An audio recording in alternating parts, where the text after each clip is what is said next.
Welcome students, हो गया शुरू।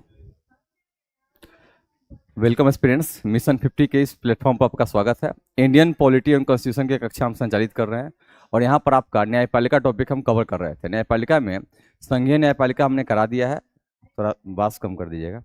और राज्य की न्यायपालिका से संबंधित कुछ आर्टिकल्स है, आर्टिकल बेस्ड मैं आपको करके समझा दूंगा, क्योंकि आर्टिकल वहां से पूछे जाते हैं। बाकी शक्तियां में क्या अंतर है, संघीय न्यायपालिका मतलब सुप्रीम कोर्ट हाई कोर्ट में क्या अंतर है, यानी किस मामले में हाई कोर्ट को ज्यादा शक्ति है, किस मामले में सुप्रीम कोर्ट को ज्यादा शक्ति दी गई है, उसकी चर्चा हम करके ये टॉपिक समाप्त करेंगे। उसके बाद चलेंगे हम लोकल गवर्नमेंट्स की तरफ, जहां पर स्थानीय स्वशासन के महत्वपूर्ण बिंदु नगर पालिका, नगर पंचायत, नगर निगम, ठीक है, और ग्राम पंचायत, इन सभी के संगठन संबंधित आर्टिकल को देखेंगे। चलिए बिना लेट किए शुरुआत करते हैं। लास्ट टॉपिक आपका क्या बताया था, टेस्ट आपका तैयार हो चुका है, कभी भी सरप्राइज टेस्ट हो सकता है। 120 क्वेश्चन है, ठीक है। टॉपिक आपको ने बताया हुआ था मौलिक कर्तव्य तक का टॉपिक है, ठीक है। नागरिकता से मौलिक कर्तव्य तक का टॉपिक है, 120 क्वेश्चन है, तैयारी रखिएगा, कभी भी टेस्ट हो जाएगा। प्रिंट हो क्या गया है क्या, आ रहा है, ठीक है, चलिए कोई नहीं। हाँ, आगे लास्ट मैंने क्या बताया था, क्योंकि नया टॉपिक शुरू करेंगे आज। लास्ट बताइए, लास्ट क्या लिखवाया है। आर्टिकल 224 का हो चुका था इसमें ना। लास्ट में क्या था, सबसे लास्ट में यही लिखवाया है 224 में अपर कार्यकारिणी आदेश लिखवा चुके हैं ना। सेवानिवृत्त आर्टिकल 224 का मैं सेवानिवृत्त न्यायाधीश की चर्चा की थी मैंने, कंप्लीट हो चुका है। अब देखिए, अब लिखिएगा एक ठो, उच्च न्यायालय और सर्वोच्च न्यायालय की शक्तियों में अंतर, ऐसे लिखिए, इसी को डिफाइन करा देंगे, काम हो जाएगा। उच्च न्यायालय एवं सर्वोच्च न्यायालय की शक्तियों में अंतर, उच्च न्यायालय एवं सर्वोच्च न्यायालय की शक्तियों में अंतर, उच्च न्यायालय एवं सर्वोच्च न्यायालयों की शक्तियों में अंतर। लिखिएगा पहला पॉइंट, पॉइंट लिखते चलिए। लिखिए आर्टिकल 226, आर्टिकल 226 के तहत हाई कोर्ट्स को,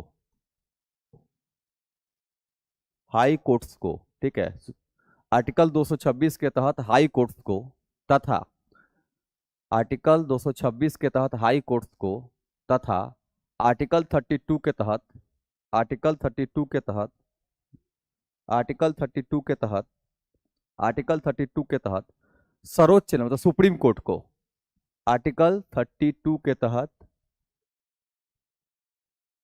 इसमें चल ही नहीं रहा है ठीक से, के तहत सुप्रीम कोर्ट को, सुप्रीम कोर्ट को लिखिएगा, सुप्रीम कोर्ट को निम्नलिखित शक्तियां प्रदान की गई है, निम्नलिखित शक्तियां प्रदान की गई है, निम्नलिखित शक्तियां प्रदान की गई है, निम्नलिखित शक्तियां प्रदान की गई है, जिसके आधार पर, जिसके आधार पर, जिसके आधार पर, कमेंट सेक्शन नहीं दिख रहा है क्या इसमें, देखिए थोड़ा कमेंट में। चलिए, गुड मॉर्निंग मणिमाला, आभा रंजन, सुनीता कुमारी, प्रियंका कुमारी, चलिए सबका स्वागत है। हाँ अब चलिए, ठीक है, जिसके आधार पर, जिसके आधार पर सर्वोच्च न्यायालय एवं मतलब सुप्रीम कोर्ट एवं हाई कोर्ट, सुप्रीम कोर्ट एवं हाई कोर्ट न्याय से संबंधित, न्याय से संबंधित कार्य करते हैं। सुप्रीम कोर्ट तथा हाई कोर्ट न्याय से संबंधित कार्य करते हैं, सुप्रीम कोर्ट तथा हाई कोर्ट न्याय से संबंधित कार्य करते हैं, ठीक है। अब एक तरफ आर्टिकल 226 कर दीजिए हमेशा याद रखने के लिए, और एक तरफ आर्टिकल 32 कर दीजिए। अब इसमें लिखवा देंगे यही शक्ति, बस अंतर है और कोई नहीं, बाकी सब एक प्रोविजन का है। लिखिएगा आर्टिकल 226 इधर पॉइंट 1 में, इधर पॉइंट 1 में, ऐसे लिखवाते चलेंगे। आर्टिकल 226 में दो भाग में बांटिए, आर्टिकल 226 कीजिए और आर्टिकल 32 कीजिए। अब आर्टिकल 226 में लिखिएगा उधर साइड में पॉइंट 1 में लिखिएगा, यह राज्य की सीमाओं के भीतर, यह राज्य की सीमाओं के भीतर, यह राज्य की सीमाओं के भीतर हाई कोर्ट्स को, यह राज्य की सीमाओं के भीतर हाई कोर्ट्स को मतलब उच्च न्यायालयों को, उच्च न्यायालयों को अधिकारिता प्रदान करता है। यह राज्य की सीमाओं के भीतर उच्च न्यायालयों को अधिकारिता प्रदान करता है, अधिकारिता प्रदान करता है। इधर लिखिएगा संपूर्ण देश में, ऐसे लिखिएगा, संपूर्ण देश में, देश में, संपूर्ण देश में, संपूर्ण देश में, समझ में आ गया, अधिकारिता उसको मिलता है। फिर इधर लिखिए आर्टिकल 226 में लिखिएगा, यह मौलिक अधिकारों के अलावा, यह मौलिक अधिकारों के अलावा भी, यह मौलिक अधिकारों के अलावा भी अन्य प्रयोजनों, मौलिक अधिकारों के अलावा भी अन्य प्रयोजनों के लिए, अन्य प्रयोजनों के लिए, अन्य प्रयोजनों के लिए रिट जारी करता है। यह मौलिक अधिकारों के अलावा भी अन्य प्रयोजनों के लिए रिट जारी करता है। पूनम कुमारी गुड मॉर्निंग, चलिए आपका भी स्वागत है। अन्य प्रयोजनों के लिए रिट जारी करता है। इसमें लिखिए केवल मौलिक अधिकारों के लिए, केवल फंडामेंटल राइट, केवल नहीं, इसमें बोले थे, ये दूसरा पॉइंट जो अभी बोले, हाँ, इसमें फंडामेंटल राइट से लेके और अन्य, अन्य मामला सब में रिट जारी करेगा। इसमें रिट जारी करने की शक्ति हाईकोर्ट को क्या है, ज्यादा दी गई, यही ज्यादा शक्ति है और कोई बात नहीं है। इसमें सिर्फ केवल फंडामेंटल राइट,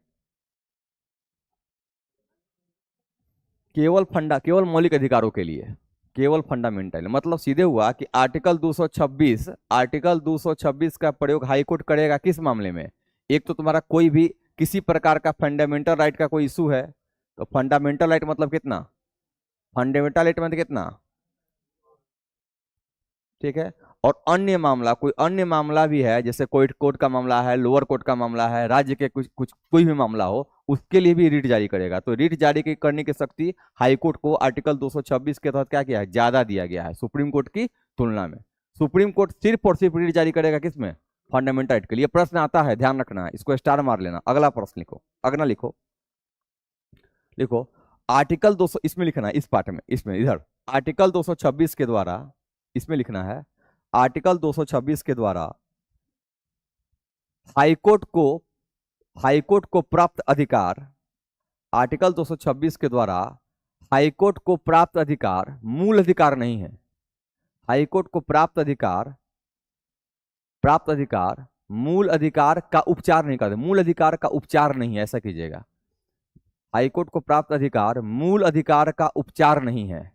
हाईकोर्ट को प्राप्त अधिकार मूल अधिकार का उपचार नहीं है, सामान्य श्रेणी का है, मूल अधिकार का उपचार नहीं है। इधर लिखिएगा तीसरा पॉइंट, लिखिएगा इसमें, यह स्वयं में एक मूल अधिकार है, क्योंकि आर्टिकल 32 है, तो यह स्वयं एक मूल अधिकार है। इसका तीसरा पॉइंट लिखवा रहे हैं, यह स्वयं एक मूल अधिकार है। हाईकोर्ट का मैंने लिखवा दिया, अब इधर साइड का तीसरा लिखिए, यह स्वयं एक मूल अधिकार है। आर्टिकल 32 किसमें है, 12 से 35 के बीच में है, तो आर्टिकल 32 के तहत जो इसको अधिकार मिलेगा, क्यों मूल अधिकार है, क्योंकि फंडामेंटल राइट का ही मामला है। 226 क्या मूल अधिकार का पार्ट है क्या, नहीं है, लेकिन मूल अधिकार का उपचार कर सकता है, ये भी ध्यान रखना है। तो राज्य के अधीन कोई अगर मामला आता है मौलिक अधिकार से, तो राज्य हाईकोर्ट क्या करेगा, मूल अधिकार का उपचार कर सकता है, लेकिन ज्यादातर मामला क्या होता है, अन्य मामलों में होता है। अब इसको याद रखिएगा, सीधे पूछेगा आर्टिकल 226 और आर्टिकल 32 के अंतर्गत सुप्रीम कोर्ट और हाई कोर्ट को प्राप्त न्यायिक अधिकार में निम्नलिखित अंतर है। समझ आ गया। अब इसी में तीन, जितना पॉइंट लिखा है उस पॉइंट से आपका ऑप्शन बना देगा। तो सुप्रीम कोर्ट के पास मौलिक अधिकार संबंधी सारे मामले हैं संपूर्ण देश के लिए, याद रखना है। हाई कोर्ट के पास आर्टिकल 226 में 2 मामला है, फंडामेंटल राइट भी देखेगा और अन्य भी कुछ कार्य कर सकता है, जो कार्यपालक आदेश से संबंधित हो, राज्य के शासन प्रशासन से संबंधित हो, या राज्य की जनता से संबंधित हो। याद रहेगा, कोई दिक्कत। आगे लिखिए,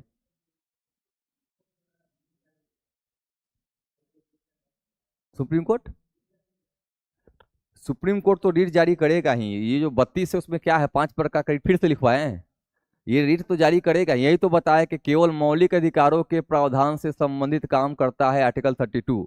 तो मौलिक अधिकार में लिखा ना, स्वयं केवल सिर्फ फंडामेंटल राइट का इशू जारी करेगा।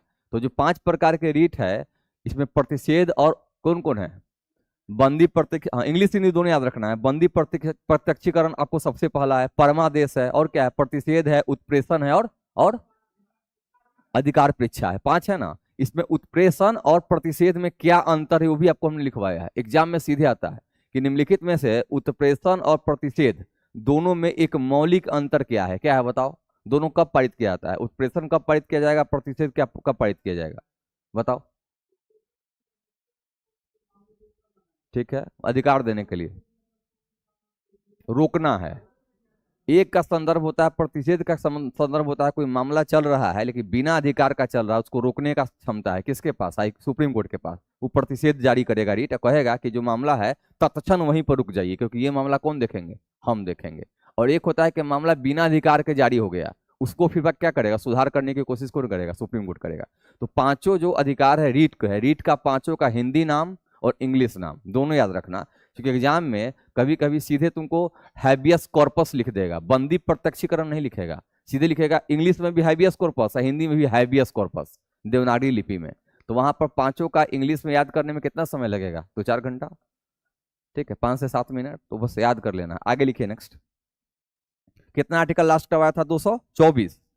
देखिए आर्टिकल 225, आर्टिकल 225। हाँ, टॉपिक खत्म हो गया ना, और उसमें कुछ कुछ आर्टिकल बचा हुआ, उसको आर्टिकल लिखवा देते हैं। लिखिएगा आर्टिकल 225, आर्टिकल 225 एवं आर्टिकल 226, आर्टिकल 225 एवं आर्टिकल 226 लिखिएगा।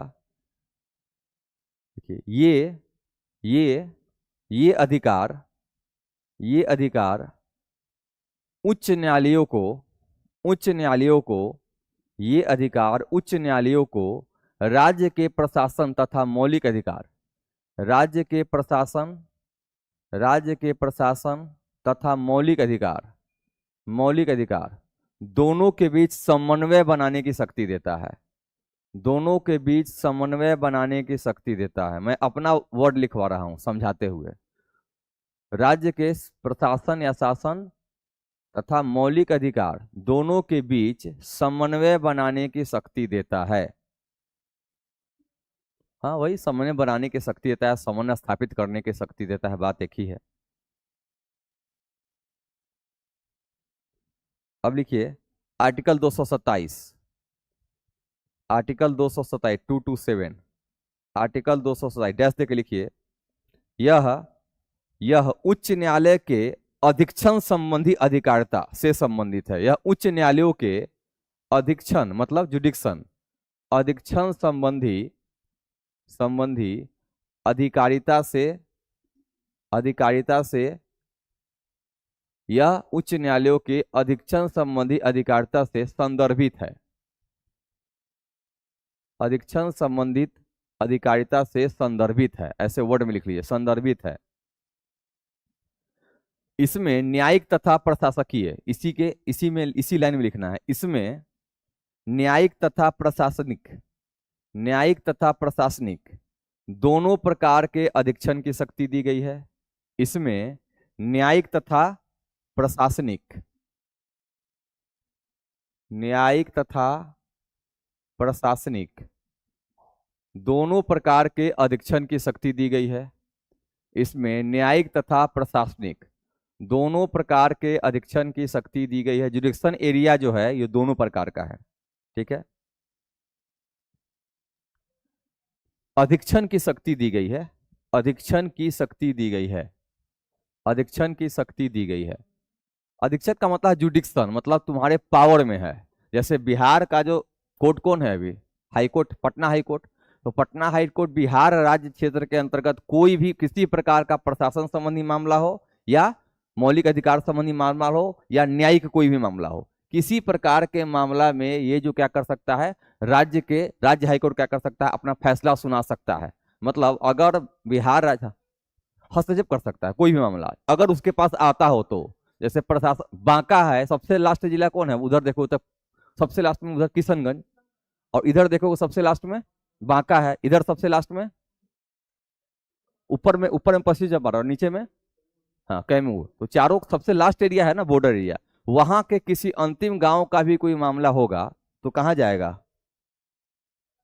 क्योंकि राज्य के संबंधित सारे अधिकार, राज्य के शासन प्रशासन न्यायिक सभी प्रकार के मामले कहाँ संदर्भित हो सकते हैं? हाई कोर्ट में। अब वहां पर जो डिस्ट्रिक्ट कोर्ट होगा वहां पर जाएगा, मामला कंप्लीट नहीं होता कहाँ जाएगा? हाई कोर्ट में। तो इसलिए लिखवाया कि ये जो अधीक्षण संबंधी शक्ति अधिकारिता है किसके अंतर्गत है? राज्य क्षेत्र के अंतर्गत है। जैसे ही राज्य चेंज होगा दूसरे राज्य में, अब बहुत सारा बॉर्डर एरिया गाँव है, तो बॉर्डर एरिया गाँव में देखिएगा कि उसका कोर्ट का कुछ मामला कहाँ चल जाता है? दूसरे राज्य में, और कुछ मामला अपने राज्य में। हाँ बोलिए। नहीं आ सकता है, बिल्कुल नहीं मांगा सकते। अपने हाईकोर्ट का जो जुरिडिक्शन एरिया है उससे बाहर का वो सुनेगा ही नहीं, उसको पावर ही नहीं है। संसद ने उतना पावर उसको दिया ही नहीं है। तुम्हारे राज्य के अंतर्गत जहां उसका अधिकारिता क्षेत्र है उस संबंधी मामला के लिए ही वो है। ऐसे जाओगे तो मना कर देगा, सीधे मना करता है हाईकोर्ट कि हमारे जुरिडिक्शन का नहीं है। तो जुरिडिक्शन पावर कौन तय करता है? संसद। तो संसद ने एक टेरिटरी बना दिया कि यहाँ से लेके यहाँ तक के मामला कहीं भी कुछ होगा तो क्या होगा, कहाँ जाएगा? हाईकोर्ट में। तो हाईकोर्ट दूसरे राज्य का मामला नहीं, हाँ दूसरे राज्य में अगर अपने राज्य का कोई व्यक्ति का मामला जैसे दूसरे राज्य में कोई अपना राज्य का व्यक्ति है, कोई क्राइम किया, हाँ तो बिल मंगा सकता है, अपने राज्य का मामला मंगा लेगा। बिल्कुल, हम तो यही बोले कि राज्य के निवासियों से, राज्य के क्षेत्र से संबंधित कोई मामला मंगा सकता है। तो अब मान लो कि जाकर तुम उत्तर प्रदेश में क्राइम करोगे या उत्तर प्रदेश की पुलिस तुमको पकड़ लेगी, उत्तर प्रदेश के हाईकोर्ट के द्वारा चूंकि उसके क्षेत्र में तुम जुर्म किए हो तो जाओगे तो वहाँ हाईकोर्ट में। लेकिन अगर हो सके उस व्यक्ति की इच्छा है कि हमारे कोर्ट में चाहे कोई ऐसा मामला है जिसमें सरकार का कोई पक्ष फंस रहा है, तो सरकार सीधे कहेगी, अपील करेगी, तो हाईकोर्ट क्या करेगा? मामला मंगा लेगा कि हमारे क्षेत्र का आदमी है, हम देखेंगे। मान लो कोई गलत फैसला दे दिया, कुछ किया नहीं है, जबरदस्ती उसको कुछ अपराध में फंसा दिया और वो आदमी निर्दोष है, तो मामला कौन देखेगा? हाईकोर्ट। हाईकोर्ट फिर यहाँ कहेगा कि नहीं गलत आप किए हैं, इस पे भी नहीं सोच लेगा तो कहाँ जाएगा? Supreme court. तो जनरली ऐसे मामले में सुप्रीम कोर्ट ही देखता है क्योंकि राज्य नहीं मानता है। आगे लिखिए नेक्स्ट। इसमें अपवाद लिखिएगा, इसका अपवाद लिखिए, अपवाद स्वरूप, इसी में लिखिएगा अपवाद स्वरूप, अपवाद स्वरूप सशस्त्र बलों से संबंधित अधिकारिता हाईकोर्टों के पास नहीं है। सशस्त्र बलों, सशस्त्र बल, एसएसबी, सशस्त्र बलों से संबंधित अपवाद स्वरूप सशस्त्र बलों से सशस्त्र मतलब क्या? हाथ में जो अस्त्र रखे हुए हैं। पुलिस में देखते हो, कौन पुलिस? कौन सा?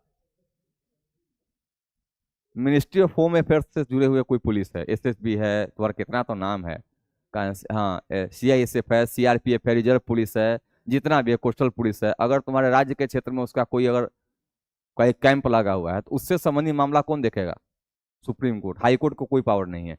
सेना से संबंधित, सशस्त्र पुलिस से संबंधित कोई भी मामला भारत का कोई हाई कोर्ट नहीं देखता है, सिर्फ और सिर्फ कौन देखेगा? Supreme court. मैंने मौलिक अधिकारों में लिखवाया भी, आर्टिकल कितना था? 33-34 किससे संबंधित था? इसी से संबंधित था ना। 33-34 किससे संबंधित था? सशस्त्र बलों से था। एक था क्या? कैंटोनमेंट जोन की चर्चा की थी मैंने, एक उसके पावर की चर्चा की थी। आगे लिखिए, सशस्त्र बल का कोई भी मामला सुप्रीम कोर्ट देखेगा, हाई कोर्ट। इसलिए अपवाद लिखवाया कि राज्य में अगर सेना का कैंप है, राज्य में अगर एसएसबी का कहीं कैंप है, सीआरपीएफ का कहीं कैंप है, दानापुर छावनी है तुम्हारा, तो दानापुर छावनी में कोई केस होता है, कौन देखेगा? सर्वोच्च न्यायालय देखेगा। राज्य सरकार, राज्य का हाईकोर्ट कुछ नहीं करेगा, राज्य का सरकार सिर्फ संज्ञान लेगा। मामला कहाँ जाएगा? सुप्रीम कोर्ट में। जो दूसरा है कि कोर्ट मार्शल होता है तो वो भी कौन देखता है? सुप्रीम कोर्ट, लास्ट में राष्ट्रपति। ठीक है, हाई कोर्ट का कोई मतलब नहीं। सुप्रीम कोर्ट में मामला जाएगा, वो भी सुप्रीम कोर्ट जनरली छोड़ ही देता है, न के बराबर। लास्ट में कहाँ जाता है? राष्ट्रपति के ही पास जाता है। आगे लिखिए, आर्टिकल 228 लिखिए, आर्टिकल 228 क्या हुआ? संबंधित मामला नहीं देखता है, इसी लिखो ना, मामला शामिल नहीं है। सशस्त्र बलों से संबंधित मामला शामिल नहीं है, बस लिख लीजिए, अपवाद में यही लिखवाया था। कौन देखता है? इसको लिखने की क्या जरूरत है? आगे लिखिए, आर्टिकल 228 लिखिए। आर्टिकल 228 में इस समझना है, यहां से प्रश्न आता है। आर्टिकल 228 थोड़ा सा समझाऊंगा, लिखिएगा, यह डैश देख लिखिए, राज्य का उच्च न्यायालय, दो बार नहीं बोलेंगे, धीरे धीरे बोल रहे हैं, राज्य का उच्च न्यायालय अधीनस्थ न्यायालयों के, राज्य का उच्च न्यायालय अधीनस्थ न्यायालयों के वैसे मामलों को मंगा सकता है, राज्य का उच्च न्यायालय अधीनस्थ न्यायालयों के वैसे मामलों को मंगा सकता है, वैसे मामलों को मंगा सकता है जहां विधि के सारवान प्रश्न का, जहां विधि के सारवान प्रश्न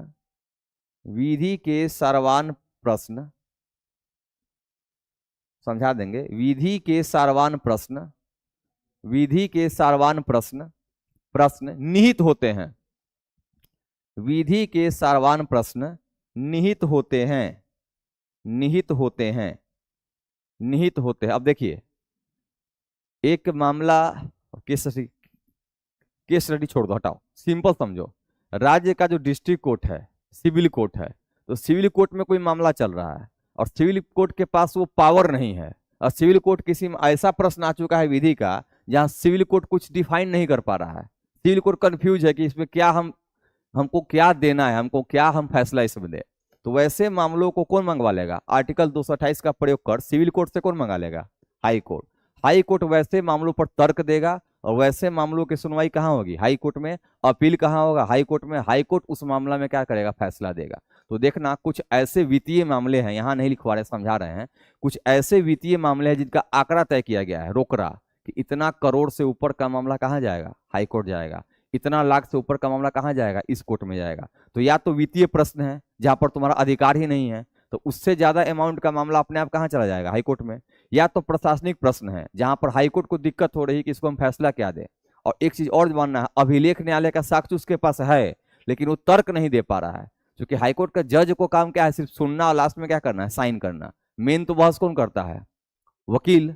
तो वकील के पास भी कोई ऐसा मुद्दा नहीं आ रहा है, कुछ समझ में नहीं आ रहा है, तो हाईकोर्ट को अगर पता लगेगा, हाईकोर्ट तो डेली रिपोर्ट लेता है ना, तो हाईकोर्ट को पता लगेगा कि ऐसा विधि का कुछ प्रश्न आ चुका है जो हाईकोर्ट सॉरी सिविल कोर्ट के द्वारा फैसला नहीं दिया जा सकता या नहीं दिया जाएगा, दिया जाएगा तो गलत दिया जाएगा, ऐसा उसको अगर अनुमान हो गया तो स्वतः संज्ञान लेके आर्टिकल 228 का प्रयोग करेगा, मामला कहाँ मंगा लेगा?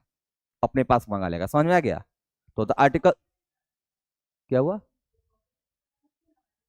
सब मौलिक अधिकार में भी है। मौलिक अधिकार में भी जब हम समझ, ये प्रशासनिक मामलों के लिए मैं बता रहा हूँ। यहाँ पर प्रशासनिक मामलों से संबंधित राज्य के अधीन किसी हाई या किसी सिविल कोर्ट में, किसी डिस्ट्रिक्ट कोर्ट में कोई ऐसा मामला चल रहा है जहाँ पर विधि का सर्वान प्रश्न है, उस मामलों को संदर्भित करते हुए हाईकोर्ट आर्टिकल 228 का प्रयोग कर अपने पास मंगा लेगा। बाकी यहाँ पर जो आप बता रही फंडामेंटल राइट, वो पहले लिखवा चुके हैं। फंडामेंटल राइट का मामला अलग है, उसमें तो बताए ही है कि आर्टिकल जो 5 रीट है वो किससे जुड़ा हुआ है? फंडामेंटल राइट से। आर्टिकल 226, यहाँ आर्टिकल क्या है? 228 है, ये किससे जुड़ा रहेगा? प्रशासन प्लस विधि से। और आर्टिकल 226 क्या है? अभी बताया ना, दोनों से जुड़ा रहेगा, फंडामेंटल राइट से भी और प्रशासनिक मामलों से। आगे लिखे नेक्स्ट। विधि के सर्वान प्रश्न मतलब जहां पर विधि का कोई मामला फंस रहा है, मामला फंस रहा है, उसका डिस्क्राइब करने की शक्ति हाईकोर्ट के पास है। और जैसे कि हाईकोर्ट में एक ऐसा मामला आता है जिसमें लगता है कि कोई क्या फैसला दे, सुप्रीम कोर्ट में सॉरी सिविल कोर्ट में उसको पता नहीं चलता है जज को कि इसमें फैसला क्या दे, इतना कॉम्प्लिकेटेड मामला आता है। तो जितना जो कॉम्प्लिकेटेड मामला होगा, सिविल कोर्ट क्या करेगा? आर्टिकल 228 के तहत किसको भेज देगा? कहेगा हमसे नहीं होगा, कहाँ जाइए? हाईकोर्ट में जाइए। जैसे कोई हॉस्पिटल जाते हो, सिंपल हॉस्पिटल में क्या कहता है लास्ट में, जिला हॉस्पिटल में, कि हमसे नहीं होगा, कहाँ जाइए? पीएमसीएच रेफर कर देता है। वहां भी रेफर हो रहा है, लेकिन रेफर का रूप क्या है? कानूनी है। समझ में आ गया? तो जो हमसे नहीं हो पाएगा क्या करेंगे? रेफर करेंगे। नीम हकीम खतरे जान, सुने हो कहानी? नीम का मतलब क्या? नीम का मतलब कम जानकारी, यही तो पूछना चाहते थे। नीम हकीम करवे जान, नीम हकीम का मतलब है कि कम जानकारी वाला, हकीम मतलब वैद्य, ठीक है। और खतरे जान मतलब दवाई गलत दे देगा तो मर जाओगे। नीम का मतलब करवा इसमें है ही नहीं। जैसे कबीरदास का जो कबीरदास का उल्टा मानी बरसे कमर भीजे पानी, क्या समझती हैं आप? कुछ समझ में आया? तो कबीरदास का उल्टा वाणी बरसे कमर भेजे पानी, कमर का मतलब होता है आंसू और पानी का मतलब होता है हाथ। तो जब आंसू गिरेगा तो हाथ से पूछेगा तो हाथ भींगेगा, ये अर्थ है, तब कमर मत गिलाइए, ठीक है। चलिए आगे लिखिए नेक्स्ट। लिखिए अगला लिखना है आर्टिकल,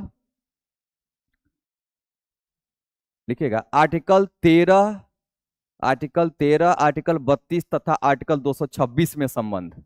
हेडिंग लगाइए, आर्टिकल 13, आर्टिकल 32 तथा आर्टिकल 226 में संबंध। हालांकि मौलिक अधिकार में लिखवा चुके हैं, फिर भी रिपीट करवा देते हैं। लिखिएगा आर्टिकल 13, आर्टिकल 32 तथा आर्टिकल 226 में संबंध। लिखिए इसमें डैश देके लिखिएगा, ये सभी आर्टिकल्स, ये सभी अनुच्छेद, ये सभी अनुच्छेद, ये सभी अनुच्छेद न्यायिक पुनर्विलोकन से संबंधित है, न्यायिक पुनर्विलोकन से संबंधित है, न्यायिक पुनर्विलोकन से संबंधित है। जुडिशियल रिव्यू न्यायिक पुनर्विलोकन से संबंधित है, संबंधित है। लिखिएगा इसके तहत अपने अधिकारिता क्षेत्र के अंदर रहते हुए, इसके तहत अपने अधिकारिता क्षेत्र के अंदर रहते हुए, इसके तहत अपने अधिकारिता क्षेत्र के अंदर रहते हुए इसके तहत अपने अधिकारिता क्षेत्र के अंदर रहते हुए सुप्रीम कोर्ट एवं हाई कोर्ट के द्वारा सुप्रीम कोर्ट एवं हाई कोर्ट के द्वारा सुप्रीम कोर्ट एवं हाई कोर्ट के द्वारा मौलिक अधिकारों तथा अन्य अधिकारों का विवेचन मौलिक अधिकारों तथा हाई कोर्ट के द्वारा मौलिक अधिकारों तथा अन्य अधिकारों का विवेचन किया जाता है। मौलिक अधिकारों तथा अन्य अधिकारों का विवेचन किया जाता है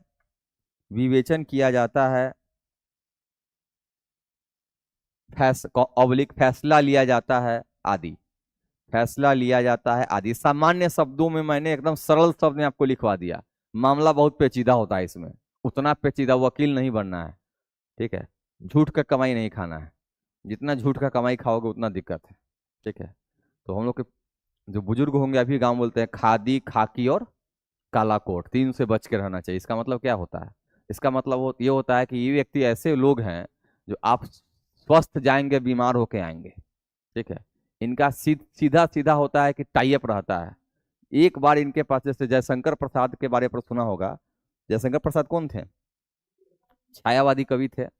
और एक व्यक्ति का नाम बताओ जो छायावादी कवि हो या व्यंग्यात्मक जो लिखा हुआ है। व्यंग लिखने वाले में सबसे नंबर कौन था? हरिशंकर परसाई। तो हरिशंकर परसाई ने सबसे अधिक व्यंग कोट पर ही लिखा है। बोला है कि इनके पास जाने के बाद सबसे ज्यादा जरूरी होता है कि वकील से अपने आप को ये कैसे बचाए, ठीक है। क्योंकि मामला तो पैसा वाला है, वो तो निपट जाएगा, लेकिन ये इससे कैसे निपटे। एक बार पकड़ लेगा तो कितना लंबा मामला ले जाएगा कि हो सकता है उसका पोता पर पोता कोई फैसला ना मिले, मतलब उसको न्याय ना मिले। तो हरिशंकर प्रसाई का व्यंग पढ़िएगा तो पॉलिटी में भी लिखे हुए हैं। वकील, कोई ऐसा समाज का कोई ऐसा क्षेत्र नहीं है जहाँ उनका व्यंग नहीं है। तो व्यंग्यात्मक कविता में उनका नाम सबसे नंबर आता है। पॉलिटिक्स में तो बहुत अच्छा लिखे हुए हैं, कोर्ट उट पर भी अच्छा लिखा हुआ है उन्होंने। नेता पर तो खैर बात ही छोड़ दो, आगे लिखो नेक्स्ट। अब कुछ आर्टिकल बचा है क्या इसमें? 215 के तहत अभिलेख न्यायालय लिखवा चुके हैं ना। अब लास्ट लिख दो आर्टिकल 235। आर्टिकल 235, इसके बाद शायद आर्टिकल नहीं है उसके बाद।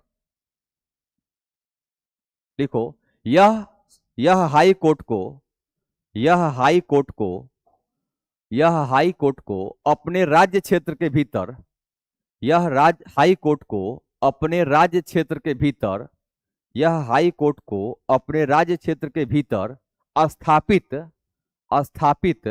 स्थानीय कोर्ट को हाई कोर्ट को अपने राज्य क्षेत्र के भीतर स्थापित अधीनस्थ कोर्ट कर दो। अधीनस्थ न्यायालयों को स्थापित अधीनस्थ न्यायालयों को नियंत्रित एवं शासित करने की शक्ति देता है। नियंत्रित एवं शासित करने की शक्ति देता है। नियंत्रित एवं शासित करने की शक्ति देता है। नियंत्रित एवं शासित करने की शक्ति देता है। अब ध्यान रखना, अधीनस्थ न्यायालय जो है, जितना जो अधीनस्थ न्यायालय उसमें कौन कौन है? डिस्ट्रिक्ट कोर्ट है, सिविल कोर्ट है, एक भू राजस्व से संबंधित भू कोर्ट भी आता है, ठीक है। बहुत सारा कोर्ट है, मतलब सिविल कोर्ट के अंतर्गत एक प्रकार नहीं है, ठीक है। सब डिविजनल कोर्ट आपने सुना होगा, एसडीपीओ कोर्ट भी एक होता है। तो एक तो हुआ कि कई प्रकार के मामले, प्रशासनिक मामले अलग होंगे, सिविल मामले अलग होंगे, आपराधिक मामले अलग होंगे, कानूनी मामले अलग होंगे, भूमि से संबंधी मामला अलग होगा, विवाद मामला अलग होगा, महिला से संबंधी मामला अलग होगा, व्यापार वाणिज्य से संबंधी मामला अलग होगा। तो इसके लिए जितने जो स्थानीय कोर्ट बनाए गए हैं उस सब को कंट्रोल कौन करता है? High court. किसके द्वारा? आर्टिकल 200 याद रहेगा हमेशा।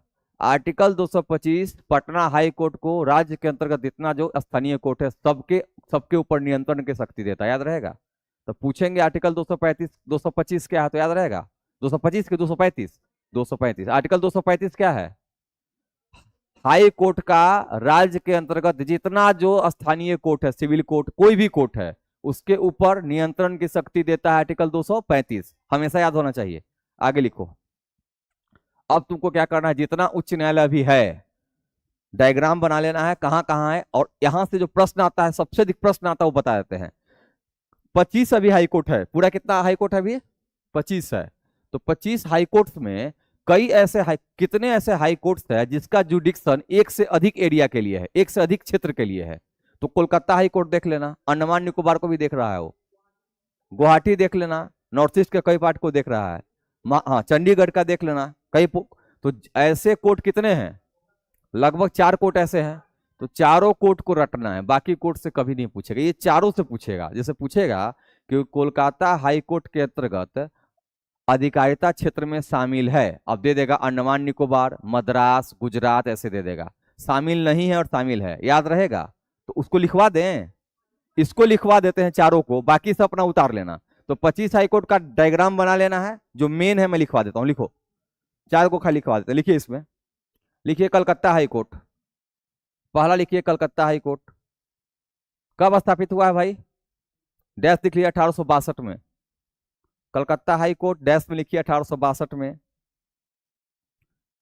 लिखिए क्षेत्रीय अधिकारिता, लिखिए 1862 में डैश देकर लिखिए क्षेत्रीय अधिकारिता वाले क्षेत्र, क्षेत्रीय अधिकारिता वाले क्षेत्र, क्षेत्रीय अधिकारिता वाले क्षेत्र, एबीसीडी में कर लीजिएगा। क्षेत्रीय अधिकारिता वाले क्षेत्र एबीसीडी में कीजिएगा। पहला तो हो जाएगा पश्चिम बंगाल, क्योंकि उसी राज्य का है, तो ए नंबर में कीजिए पश्चिम बंगाल। दूसरा कर दीजिए अंडमान एवं निकोबार द्वीप समूह, ये दो ही है। दूसरा कर दीजिए अंडमान एवं बी नंबर अंडमान एवं निकोबार द्वीप समूह, अंडमान एवं निकोबार द्वीप समूह, ठीक है। इसका जुडिक्शन क्षेत्र 2 है। कलकत्ता हाईकोर्ट का स्थिति देख लीजिए। अब आपसे हम ये सवाल करेंगे कि अंडमान निकोबार द्वीप समूह देखा जाए तो चेन्नई मद्रास से नजदीक पड़ता, उतना दूर क्यों ले गया, उसका कोई कारण बताओ, कुछ लॉजिक बताओ। उतना दूर ले जाने का कारण क्या था, बंगाल से उसको क्यों टाइप किया गया। इसका 2 कारण था। एक कारण था कि बंगाल की स्थिति देख लो, अब मैप तो बना नहीं पाते हैं उतना अच्छा, लेकिन बता देते हैं। मान लो कि ये बंगाल है, ठीक है, यहीं पर है ना, अरे बंगाल यही है ना कोना में, और ये तुम्हारा अंडमान निकोबार द्वीप समूह है यहाँ पर फैला हुआ है। तो एक तो यहाँ से डायरेक्ट अगर हम जुरिक्शन लेंगे तो हमेशा इससे टाइप में रहेगा, मतलब इधर के जो विदेशी राष्ट्र हैं उससे अपना नियंत्रण बना रहेगा, मतलब इस पर भी कंट्रोल रखेंगे, समझ में आ रहा है। इसलिए रखा गया कि एक तो सामरिक सुरक्षा को ध्यान में रखा गया कि सामरिक सुरक्षा के लिए जरूरी था। दूसरा, यहाँ पर जितने कोर्ट थे उनका लैंग्वेज क्या है, रीजनल लैंग्वेज है, तेलुगु, तमिल, ये सब मामला है। और यहाँ का लैंग्वेज क्या है, बंगाली और आसपास का। और अंडमान निकोबार में लगभग देखोगे तो बंगाली ओरिएंटेड आबादी ज्यादा रहती थी, तो इसलिए भाषा को आधार बना के क्या किया गया, वहां रख दिया गया। तो यहाँ पर, यहाँ से इतना दूर का डिविजन का कारण होता है, बिना लॉजिक के कोई चीज नहीं होता है। दूसरा लिखो, दूसरा पॉइंट, बम्बई हाईकोर्ट। अब इसका नाम क्या हो गया है, मुंबई हाईकोर्ट। अभी भी बम्बई हाईकोर्ट ही है, ध्यान रखना, मुंबई नहीं हुआ है, अभी भी बम्बई ही है।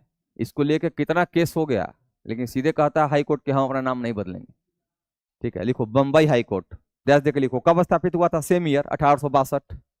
बम्बई हाईकोर्ट 1862 में। क्षेत्रीय अधिकारिता वाले क्षेत्र लिखो, क्षेत्रीय अधिकारिता वाला क्षेत्र लिखो, थोड़ा मिल्क शेक के लिए बोल दीजिएगा। क्षेत्रीय अधिकारिता वाले क्षेत्र लिखो, चारों की हम कॉल कर लेते हैं। क्षेत्रीय अधिकारिता वाले क्षेत्र लिखो, इसमें लिखना है, पहले तो मुंबई है, तो मुंबई हो तो पहला क्या हो जाएगा, महाराष्ट्र हो जाएगा। तो पहले महाराष्ट्र आप लिख लीजिए, पहले महाराष्ट्र लिखिए। दूसरा लिखिए गोवा, महाराष्ट्र के बाद गोवा। तीसरा लिखिए दादर एवं नागर हवेली, दादर एवं नागर हवेली। अब तो दमन दीव को भी मिला दिया है कि नहीं, दादर एवं नागर हवेली तथा दमन एवं दीव, तथा दमन एवं दीव, दादर एवं नागर हवेली तथा दमन एवं दीव, ये चारों क्षेत्र का जुडिक्शन किसके अंतर्गत है, बंबई हाई कोर्ट के। लोकेशन देखोगे तो यहाँ पश्चिमी भारत का पश्चिमी तट है, यहाँ तुम्हारा बंबई है, ये तुम्हारा गुजरात है। तो बंबई हाई कोर्ट के नजदीक छोटा छोटा ये क्या है, द्वीपीय क्या है, राज्य है, ठीक है। यहाँ देखोगे तो सालसेट वाला जो देखोगे बेसिन है यहाँ पर, ठीक है। यहाँ देखो एलिफेंटा एलोरा की गुफा इसी पास में है। और ये छोटा छोटा जो क्षेत्र है, द्वीपीय जो राज्य है, उन सभी को अधिकारिता किसको दे दिया गया, बंबई को दे दिया गया। आगे लिखे नेक्स्ट, तीसरा मद्रास हाई कोर्ट, उसका नाम आज भी मद्रासे है, Madras high court, Madras high court लिखिएगा। 1862 में भी आया हुआ है, 1862 में स्थापित है। तो नींद लगाने वाला कॉलर ट्यून लगाए हुए हैं। 1862, इसमें लिखे अधिकारिता क्षेत्र में लिखे तमिलनाडु एवं पुडुचेरी, तमिलनाडु एवं पुडुचेरी, तमिलनाडु एवं पुडुचेरी। तमिलनाडु एवं पुडुचेरी। ठीक है। अब देखो अधिकारिता क्षेत्र जहां होगा वहां पर इसका बेंच स्थापित होता है, तो मैंने नहीं लिखवाया है। मतलब बंबई कलकत्ता का कलकत्ता है तो पोर्ट ब्लेयर में सर्किट कोर्ट है। पूछा जाता है कि कोलकाता हाई कोर्ट अंडमान एवं निकोबार द्वीप समूह को न्याय किसके द्वारा प्रदान करता है, तो किसके द्वारा करता है, कहां पर, पोर्ट ब्लेयर, जो अंडमान निकोबार की राजधानी है वहां पर इसका बेंच है, तो पोर्ट ब्लेयर ब्लेयर के बेंच द्वारा वहां निर्णय मिलता है। ठीक है। इसी प्रकार मद्रास है तो मुंबई का कहाँ मिलेगा, मुंबई में। और चारों बेल्ट है, लिखिए मुंबई वाला में जगह है, थोड़ा सा है, मुंबई वाले में जगह है तो लिख लीजिए क्षेत्रीय बेंच, खाली बेंच लिखिए, बेंच लिखिए, बेंच लिखिए नागपुर, पणजी, औरंगाबाद। नागपुर, पणजी एवं औरंगाबाद क्षेत्रीय बेंच है ना। हाँ मुंबई वाले में नागपुर, पणजी एवं औरंगाबाद।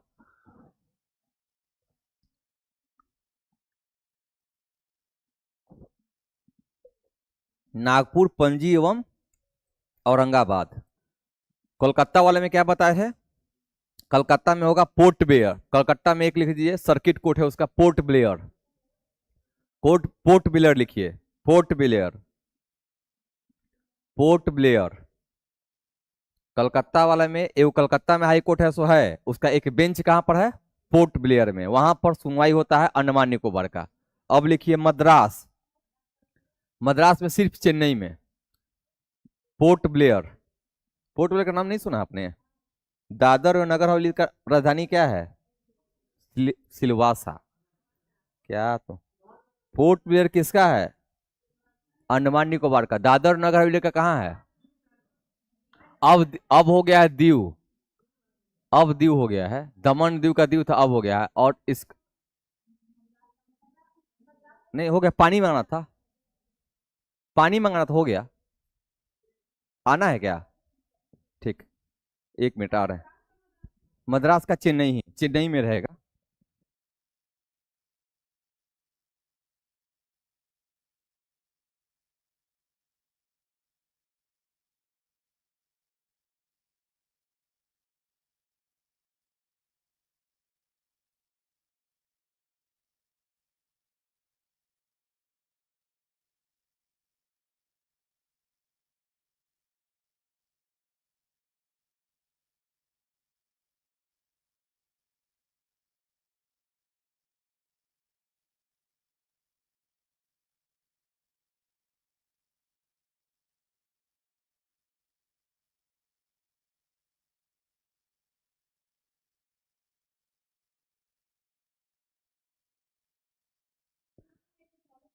आगे लिखिए नेक्स्ट। अब 2 पीठ वाला कोई और है क्या, हाँ लिखिए पंजाब एवं हरियाणा, पंजाब एवं हरियाणा कोर्ट, पंजाब एवं हरियाणा कोर्ट 1947 में चौथा, पंजाब एवं हरियाणा कोर्ट 1947 में स्थापित हुआ था। ये पंजाब, हरियाणा और चंडीगढ़ तीनों को देखता है, पंजाब, हरियाणा और चंडीगढ़ तीनों को देखेगा, पंजाब, हरियाणा और चंडीगढ़ दोनों तीनों को देखेगा। इसका मुख्यालय सिर्फ चंडीगढ़ में है, चंडीगढ़ तीनों को देखेगा, मुख्यालय सिर्फ कहाँ है, चंडीगढ़ में है, कोई दिक्कत नहीं। अब लिखिए गुवाहाटी, अब गुवाहाटी को गुवाहाटी लिखिएगा, गुवाहाटी, असम की राजधानी गुवाहाटी, असम की राजधानी दिसपुर, और उसका कोर्ट कहाँ है, गुवाहाटी। ठीक है, गुवाहाटी। देखिए यहाँ पर यूपी में उत्तर प्रदेश का राजधानी क्या है, लखनऊ, लेकिन कोर्ट कहाँ है, इलाहाबाद में। तो जरूरी नहीं कि राजधानी में ही कोर्ट हो। ठीक है, गुवाहाटी में डैश देकर लिखिए। ये कब बना था, 1948 में, लिख लीजिए आजादी के 1 साल बाद 1948 में बना था ये, 1948 में बना हुआ है। लिखिएगा असम, इसका क्षेत्र, क्षेत्राधिकार कहाँ कहाँ लिख लीजिए, असम, नागालैंड, असम, नागालैंड, मिजोरम, मिजोरम और अरुणाचल प्रदेश, असम, नागालैंड, मिजोरम और अरुणाचल प्रदेश। जानबूझ के डाल देगा ऑप्शन में मणिपुर, जानबूझ के डाल देगा त्रिपुरा, जानबूझ के डालता है फंसाने के लिए। तो याद रखना है असम, नागालैंड, मिजोरम और अरुणाचल प्रदेश। मिजोरम कहाँ है देख रहे हो, त्रिपुरा के बगल में है ना। और मणिपुर कहाँ है, थोड़ा सा ऊपर है, तो मणिपुर को नहीं डाला है, मिजोरम को डाल दिया है। त्रिपुरा मणिपुर सबको नहीं डाला है। तो क्वेश्चन जब फंसाना होगा तो क्या करेगा, बेंच में नाम किसका दे देगा, मणिपुर का। ठीक है, तो याद रखना है असम, कहाँ कहाँ, नागालैंड, मिजोरम और मेघालय भी नहीं डाला है। असम के सबसे नीचे कौन है, मेघालय है, तो मेघालय को भी नहीं डाला हुआ है। तो 4 राज्य इसलिए कंफ्यूजिंग है, असम है, नागालैंड और कौन, अरुणाचल प्रदेश और मिजोरम। इसका बेंच जो है लिखिए, गुवाहाटी में तो है ही हेड ब्रांच, पहले तो गुवाहाटी लिख लीजिए। गुवाहाटी के बाद लिखिए कोहिमा में है, नागालैंड की राजधानी में कोहिमा, गुवाहाटी कौमा कोहिमा कौमा ईटानगर। इसके बेंच का लिखना है, क्षेत्रीय बेंच इसका कहाँ है, गुवाहाटी कोर्ट का। इसको लिखिए क्षेत्रीय बेंच कहाँ कहाँ है। गुवाहाटी में तो मेन हो गया, गुवाहाटी के बाद नागालैंड में है, सॉरी मतलब कोहिमा में है। नागालैंड की राजधानी कहाँ है, कोहिमा में है। फिर कहाँ है, ईटानगर में है। फिर कहाँ है, आइजोल में है। मतलब जहां जहां है उसका राजधानी में इसका पीठ है। तो कोहिमा, ईटानगर और आइजोल याद रहेगा। अब कोई चारों को कोर्ट वाला है क्या, नहीं है। अब आंध्र प्रदेश तेलंगाना आया है, हैदराबाद में कोर्ट है अभी, तो इसको तो याद रहेगा, लिखवाने की जरूरत नहीं है। बाकी जितना न्यायालय है सबका डायग्राम बना के लिख लेना है। क्या कोई पूछ रहा है क्या कोई। 25 न्यायालय हैं, उच्च न्यायालय, 25 उच्च न्यायालयों का राजधानी कहाँ है, कहाँ पर स्थापित है, ये सब इसको डायग्राम बना के लिख लेना है। जहां पर एक से अधिक है उसको मैंने लिखवा दिया। क्वेश्चन जब हम पूछेंगे तो अभी बता देते हैं, ये क्वेश्चन जरूर डालेंगे हम कि कहाँ कहाँ उसका बेंच है, कब स्थापित हुआ था। क्योंकि जब टीआरडी आप दे रहे हैं या कुछ भी दीजिएगा तो क्वेश्चन वही फंसाया जाता है जहां पर कंफ्यूजन क्रिएट हो। एग्जाम, हम भी अगर एग्जामिनर होते या तुम भी होते ना तो तुम भी वही काम करते। सबसे पहले सोचते कि कहाँ फंसाएगा, तो तुमको मुर्गा फंसाना होता है, तो मुर्गा फंसाने के लिए क्वेश्चन अच्छा दो। आसान क्वेश्चन मात्र एग्जाम में कितना है, 25%, मात्र 25%। जो बिना पढ़े कोई जाएगा ना, 25 नंबर बिना पढ़े कोई जाए ला सकता है। कोई भी बच्चा जो बिल्कुल पढ़ा लिखा नहीं हो, खाली 10th किया हो, वो भी जाएगा। तो 25 को सही। केबीसी देखते हो, कौन बने करोड़पति, तो पहला शुरू कैसे करता है, उसमें भी एगो लड़की क्या की थी कि फ्रेंड ऑफ कॉल कर दी थी। क्या उससे पूछा था पता है, क्या पूछा था, बहुत आसान क्वेश्चन पूछा था, रोमन लिपि में। रोमन लिपि में पूछा था कि इसका मतलब क्या होता है, तो उसके लिए कॉल ऑफ फ्रेंड कर दी। 30 था ना, तब बोला कि 20 ऑप्शन भी दिया था, इसके लिए कॉल ऑफ फ्रेंड की थी। तो अमिताभ बच्चन बहुत उसको अथी किया था, क्या कोई भी नहीं पता कहाँ तक पढ़ी हुई, तो बोली कि हम पीजी किए हुए हैं। तो पीजी में किस होता है, क्लिनिकल साइकोलॉजी से पीजी, साइकोलॉजी से पीजी है, बड़ी बहुत बड़ी बात है। आज तक आपने नहीं देखा है, तो नहीं, मतलब देखा ही नहीं तो नहीं। वाह बहुत महान है आप अच्छा साइकोलॉजी में क्या करना होता है, तो बताइए कैसे ऐसे पेशेंट को थोड़ा समझाना होता है, परसुएट करना होता है, तो आप समझा लेती है। तो हाँ, अमिताभ बच्चन मजा ले रहा था। आगे लिखो नेक्स्ट। अब लिखो अधीनस्थ न्यायालय। अधीनस्थ न्यायालय, अधीनस्थ न्यायालय ऐसे लिखना है, अधीनस्थ न्यायालय। सबोर्डिनेट कोर्ट्स को बोलते, इंग्लिश में बोलता है subordinate courts. Subordinate, subordinate, subordinate courts.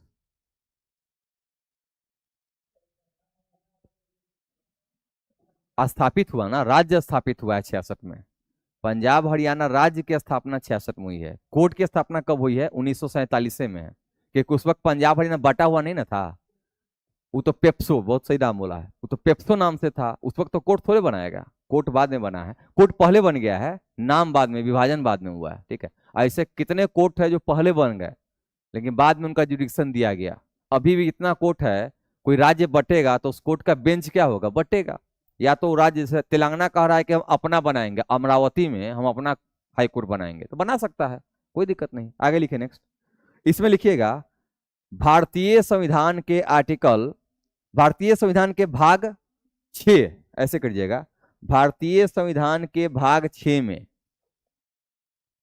भारतीय संविधान के भाग 6 में, भाग 6 में अध्याय 6 के अंतर्गत, भारतीय संविधान के भाग 6 में अध्याय 6 के अंतर्गत, अध्याय 6 के अंतर्गत अनुच्छेद 233 से 237, आर्टिकल 233 टू 237 तक, आर्टिकल 233 टू 237 तक 233 सर टेस्ट किसमें होता है? आपको ऐप के जरिए जिस ग्रुप में आप अगर जुड़े हुए हैं तो उस ग्रुप में टेस्ट का आपको पीडीएफ चल जाता है। हार्ड सॉफ्ट कॉपी में आपको वहाँ पीडीएफ मिलेगा।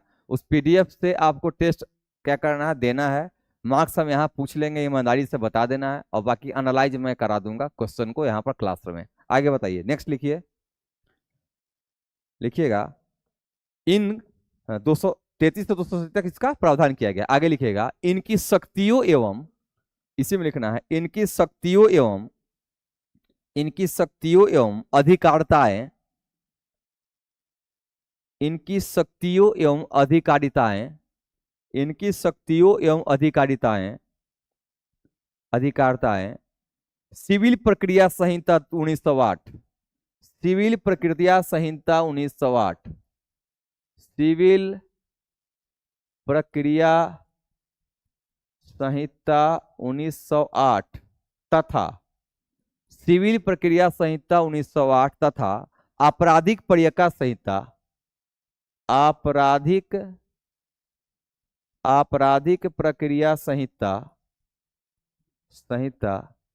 1973, आपराधिक प्रक्रिया संहिता 1973 द्वारा तय किया गया है। आपराधिक प्रक्रिया संहिता 1973 द्वारा तय किया गया है।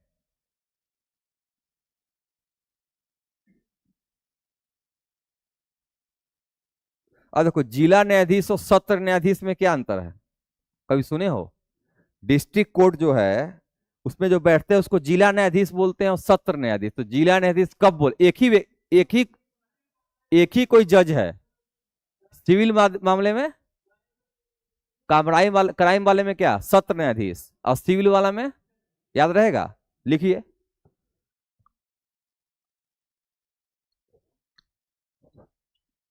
जब ये सिविल मामले की सुनवाई करते हैं, अगले पॉइंट में लिखिए, जब ये सिविल मामले की सुनवाई करते हैं, जब ये सिविल मामले की सुनवाई करते हैं तो इन्हें जिला न्यायाधीश कहा जाता है।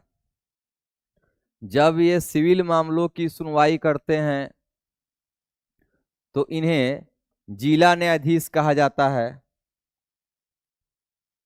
सिविल मामलों की सुनवाई करेंगे तो इनको क्या कहा जाएगा, जिला न्यायाधीश।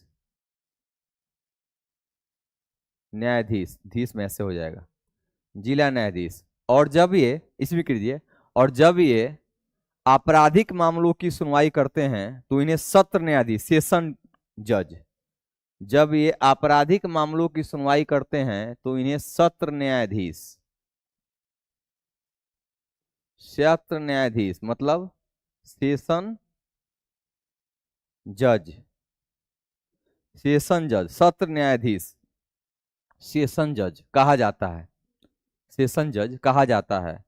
उसमें डिस्ट्रिक्ट जज, इसमें क्या कहा जाएगा, जिला जज को मतलब क्या है, डिस्ट्रिक्ट जज डीजे, और इसको सत्र जज एसजे ऐसे कहा जाता है, शॉर्ट में लिख लीजिए,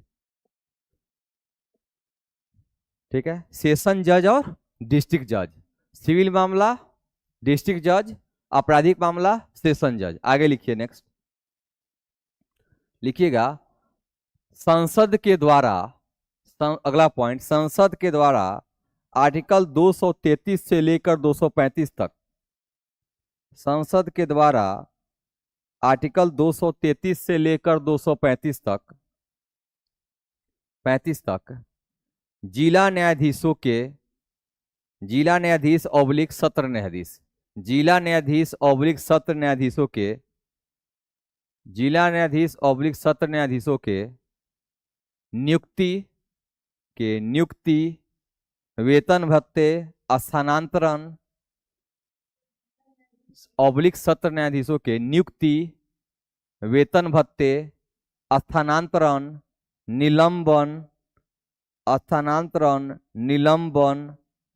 निलंबन आदि की प्रक्रिया का उल्लेख किया गया है। स्थानांतरण, निलंबन आदि की प्रक्रिया का उल्लेख किया गया है, उल्लेख किया गया है। अब जो प्रश्न आता है उसको लिखिए।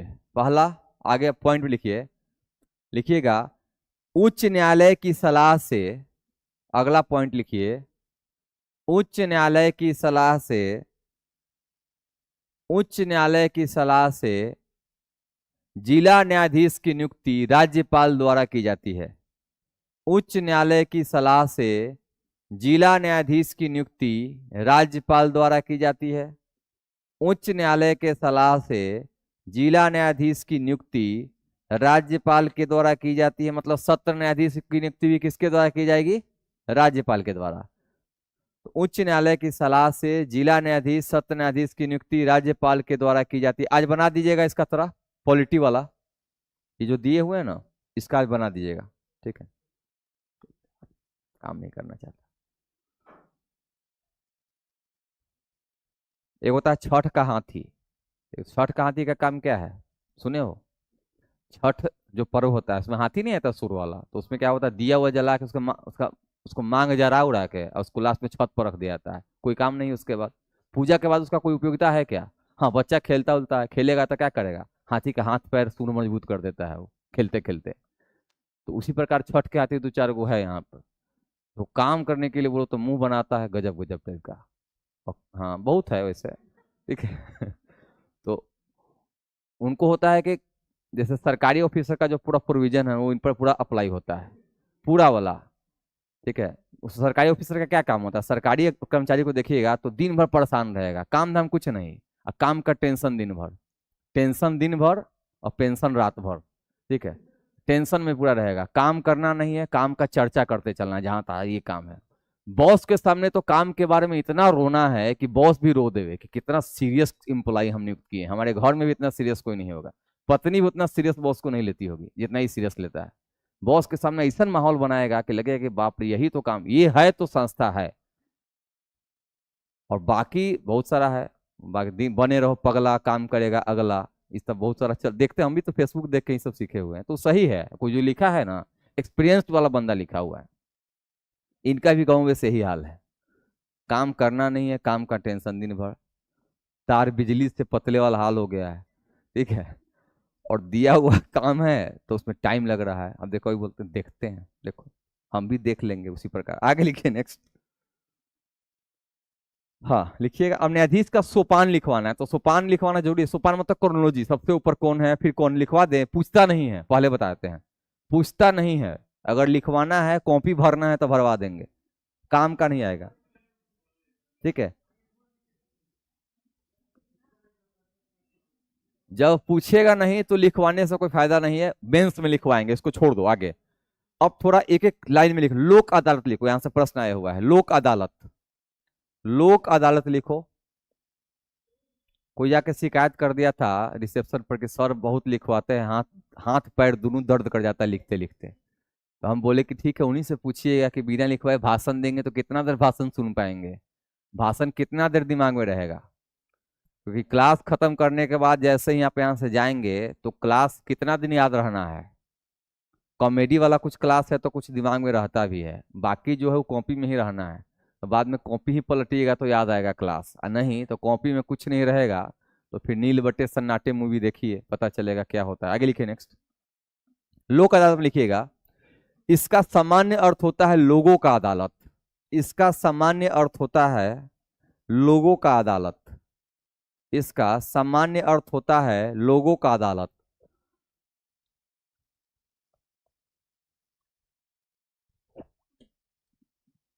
लोगों का अदालत लिखिएगा इसमें, यह एक ऐसा मंच है, यह एक ऐसा मंच है जहां आपसी विवादों को, जहां आपसी विवादों को सहमति से निपटाया जाता है।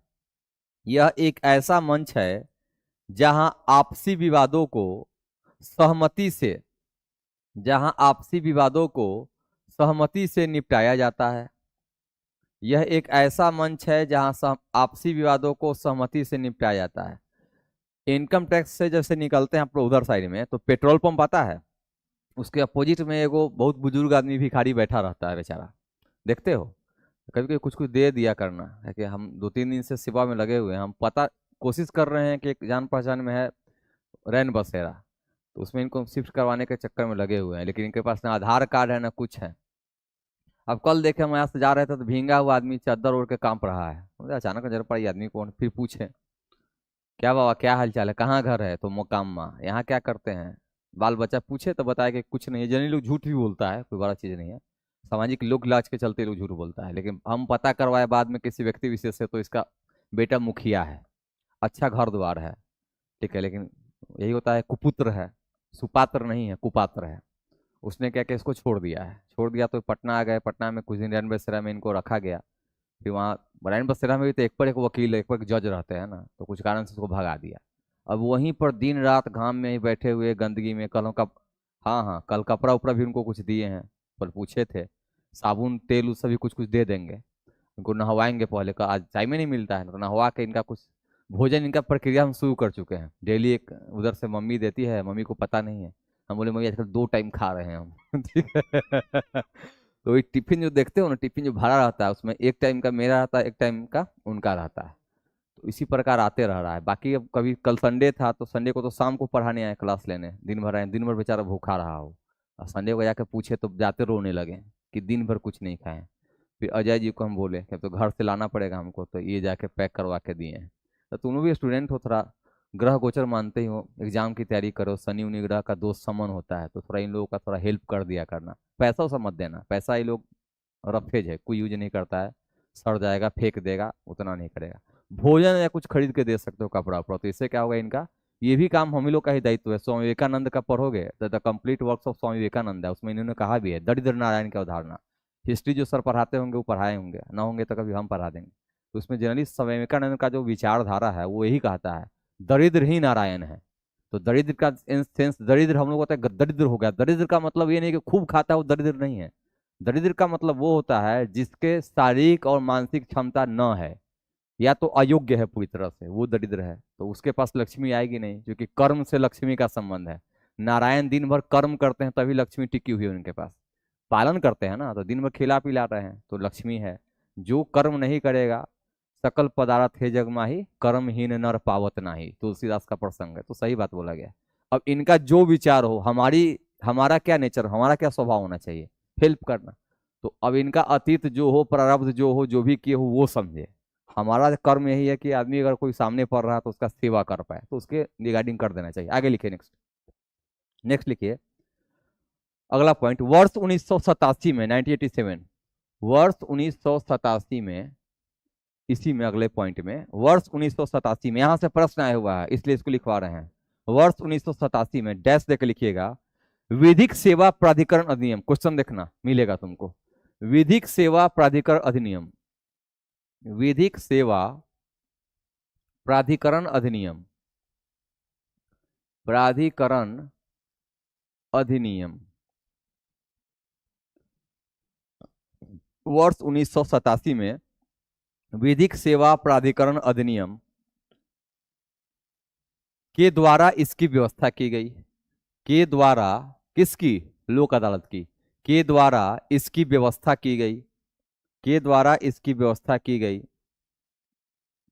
जिसमें जिसमें जिला स्तर, राज्य स्तर, जिला स्तर, राज्य स्तर, जिला स्तर, राज्य स्तर, comma high court, comma supreme court, comma high court, comma supreme court के द्वारा लोक अदालतों की, लोक अदालतों का, लोक अदालतों का, लोक अदालतों का, लोक अदालतों का क्या होगा, लोक अदालतों का आयोजन किया जाएगा, स्थापना नहीं, आयोजन किया जाएगा, लोक अदालतों का आयोजन किया जाएगा। इसका सीधा अर्थ यह हुआ कि लोक अदालत के लिए 1987 जो नालसा है, इसका नाम क्या है, ठीक है, इसका शॉर्ट नाम नालसा है। तो लोक अदालत जो नालसा है, नालसा क्या करता है, जिला स्तर पर, तालुका स्तर पर, ग्राम स्तर पर, राज्य स्तर पर, हाईकोर्ट के द्वारा, सुप्रीम कोर्ट के द्वारा जगह जगह लोक अदालत का क्या आयोजन होता है। इसमें छोटा छोटा जो मामला है, जैसे कोई किसी का कपार फाड़ दिया, ठीक है, छोटा छोटा, कोई किसी का धन लूट लिया, कोई चोरी का इंजाम लगा हुआ है, कोई आदमी क्या किया कि टैक्स नहीं दे पाया है, कोई आदमी ठेला लगा लाया सड़क पर, नगर निगम ठेला उठा के चल दिया, फाइन मार दिया। तो उन सभी के लिए जो छोटा छोटा जो मामला है, जिसको जिसका बोझ कहाँ जाएगा अंततः, हाई कोर्ट पर या सुप्रीम कोर्ट पर जाएगा, उस बोझ को टालने के लिए नालसा की स्थापना की गई कि छोटा छोटा मामला के लिए 20 साल 30 साल तक कोर्ट का चक्कर क्यों लगाओगे, क्या करो, यहाँ लोक अदालत जाओ और उसी वक्त त्वरित निर्णय दे दिया जाएगा और मान्य होता है। मतलब इसका power supreme court high court के द्वारा दिए गए फैसले के बराबर होती है, याद रहेगा। आगे लिखिए नेक्स्ट, देखिए परिवार न्यायालय, हेडिंग परिवार न्यायालय, फैमिली कोर्ट, कैम परिवार न्यायालय। देखिए इसकी स्थापना परिवार न्यायालय अधिनियम 1984 के द्वारा किया गया, 1984। इसकी स्थापना परिवार न्यायालय अधिनियम 1984 के द्वारा किया गया। इसकी स्थापना परिवार न्यायालय अधिनियम 1984 1984 के द्वारा किया गया, किया गया। इसी में लिखिएगा 10 लाख से अधिक आबादी वाले शहरों में, 10 लाख से अधिक आबादी वाले शहरों में, 10 लाख से अधिक आबादी वाले शहरों में उच्च न्यायालय के परामर्श से इसका गठन होता है।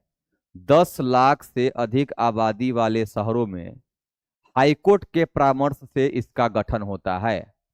हाईकोर्ट के परामर्श से इसका गठन होता है, इसका गठन होता है।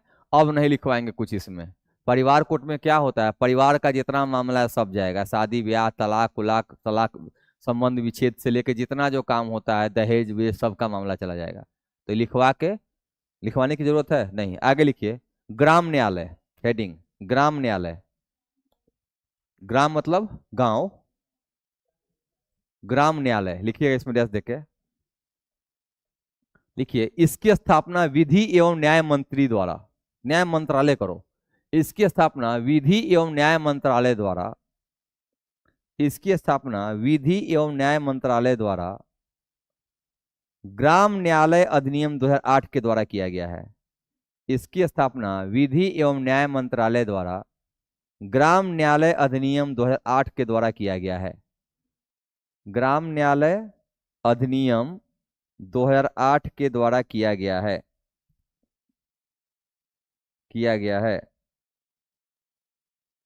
लिखिएगा 2 अक्टूबर 2009 से यह प्रभावी हो गया है। 2 अक्टूबर 2009 से यह प्रभावी हो गया, संसद किया था। 2 अक्टूबर 2009 से 2009, 2 अक्टूबर 2009 से यह प्रभावी हो गया है।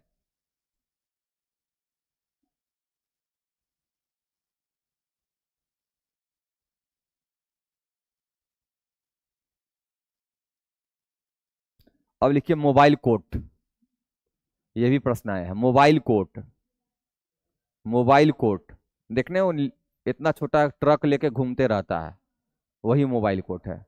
तो लिखिए मोबाइल कोर्ट, मोबाइल कोर्ट में डैश देकर लिखिए। ये प्रश्न आया हुआ है, लिखिए हाँ, पूर्व राष्ट्रपति डॉक्टर एपीजे अब्दुल कलाम, इसमें लिखिए पूर्व राष्ट्रपति डॉक्टर एपीजे अब्दुल कलाम की अवधारणा है। पूर्व राष्ट्रपति डॉक्टर प्रश्न आया हुआ है ये, पूर्व राष्ट्रपति डॉक्टर एपीजे अब्दुल कलाम की अवधारणा है। यह जनता के पास पहुंचकर न्याय देता है। यह जनता के पास पहुंचकर न्याय देता है। यह जनता के पास पहुंचकर न्याय देता है, न्याय देता है। इसका पहला प्रयोग वर्ष 2007 में, इसका पहला प्रयोग वर्ष 2007 में, इसका पहला प्रयोग वर्ष 2007 2007 वर्ष 2007 में हरियाणा के मेवात जिले में किया गया। पूरा अंडरलाइन करो, ये एग्जाम में आता है।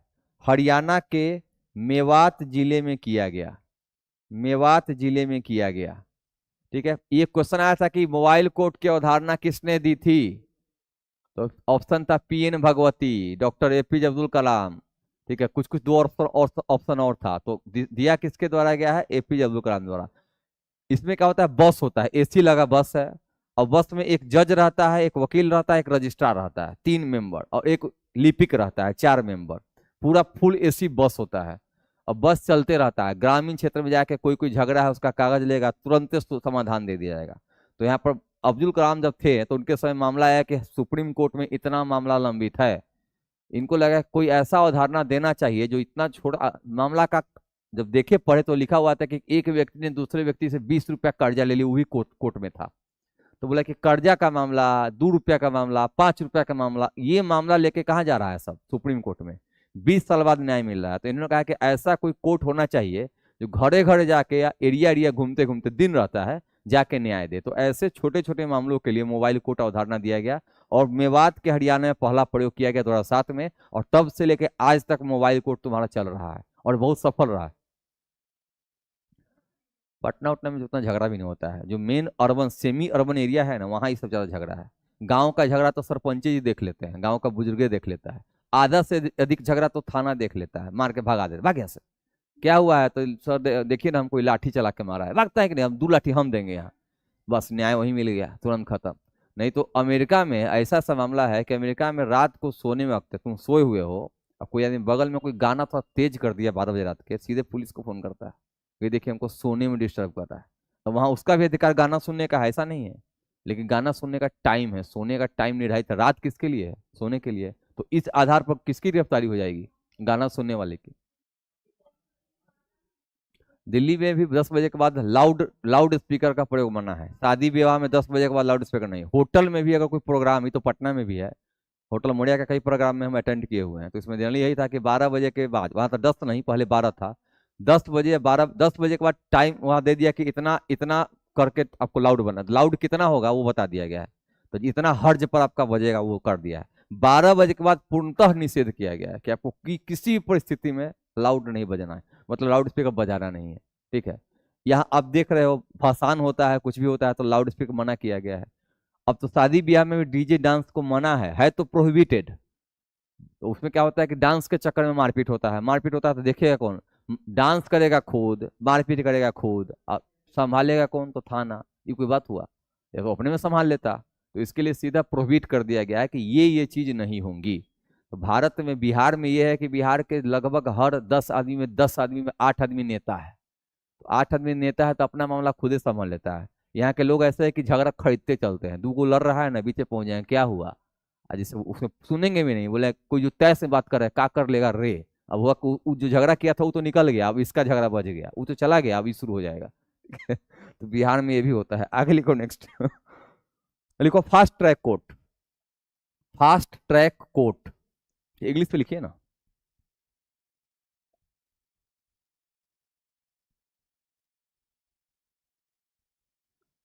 फास्ट ट्रैक कोर्ट लिखिएगा। यह जनपद न्यायालय के समान है।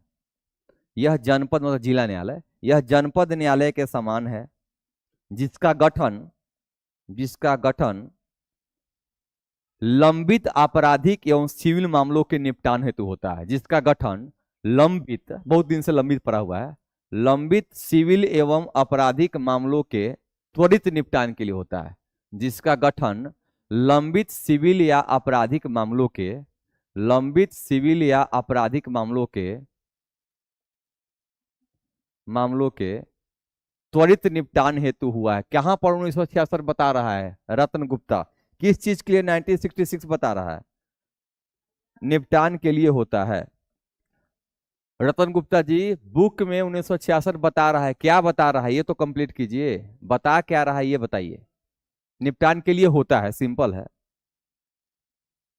देखिए, इसकी स्थापना 11वें वित्त आयोग की सिफारिश पर की गई थी। इसकी स्थापना 11वें वित्त 11वें वित्त आयोग की सिफारिश पर की गई थी। 11वें वित्त आयोग की सिफारिश पर की गई थी, जो 2 या 2 से अधिक वर्ष के पुराने मामलों को देखता है। जो 2 या 2 से अधिक वर्ष के पुराने मामलों को देखता है। जो 2 या 2 से अधिक वर्ष के पुराने मामलों को देखता है।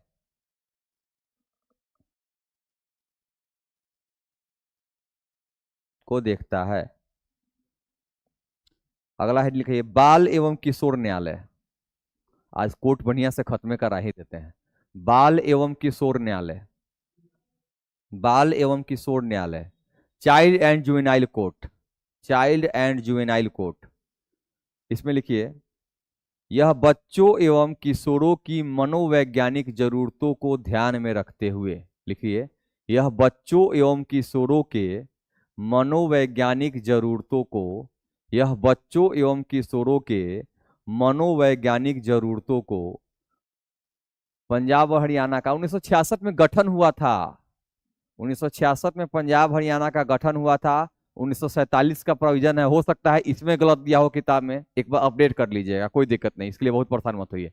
क्या लिखा है मैंने, यह बच्चों एवं किशोरों के विशेष वैज्ञानिक मनोवैज्ञानिक स्थिति को, जरूरत को देखते हुए किया गया था, किया गया था। ठीक है, हो गया, सिंपल है। कोई मामला जाएगा तो इनका क्या होता है, जैसे इसमें मेन बात क्या है, यहाँ पर बच्चों या बच्चियों के साथ कोई अगर कोई कृत्य हो गया तो बच्चा बच्ची पेरेंट्स को तो बहुत कम बता पाएंगे।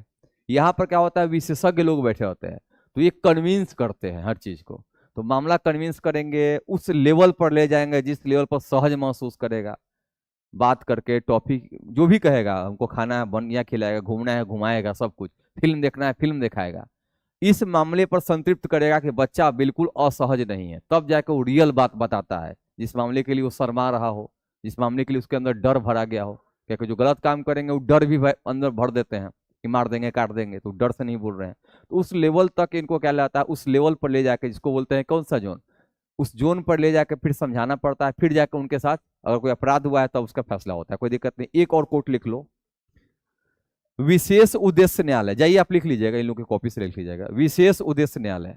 स्कूल का टाइमिंग तो चेंज करना चाहिए। विशेष उद्देश्य न्यायालय लिखिएगा, इसमें डैश देके, ये विशेष उद्देश्य, विशेष उद्देश्य न्यायालय, स्पेशल पर्पस कोर्ट उसको बोलते हैं, इंग्लिश में लिख दीजिए ना, स्पेशल, इंग्लिश में लिखना है स्पेशल पर्पस कोर्ट। इसमें डैश देकर लिखिए यह अर्ध न्यायिक प्रवृत्ति का होता है,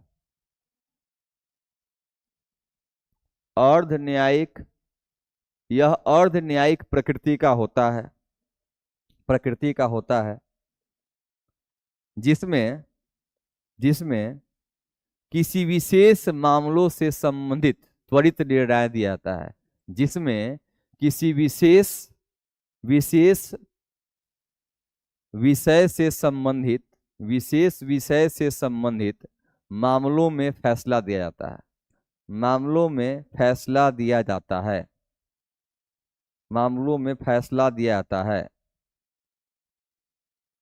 इनकी कई श्रेणियां हैं, विशेष मामलों में फैसला दिया जाता है, इनकी कई श्रेणियां हैं, एबीसीडी में नाम लिख लो, इनकी कई श्रेणियां हैं, इनकी कई श्रेणियां हैं। ए में लिखो बाल व किशोर न्यायालय, जो अभी लिखवाए थे, बाल व किशोर न्यायालय, कंज्यूमर कोर्ट जिसको उपभोक्ता न्यायालय बोलते हैं, बी नंबर कंज्यूमर कोर्ट जिसको उपभोक्ता न्यायालय बोलते हैं, सेना न्यायालय या कोर्ट मार्शल,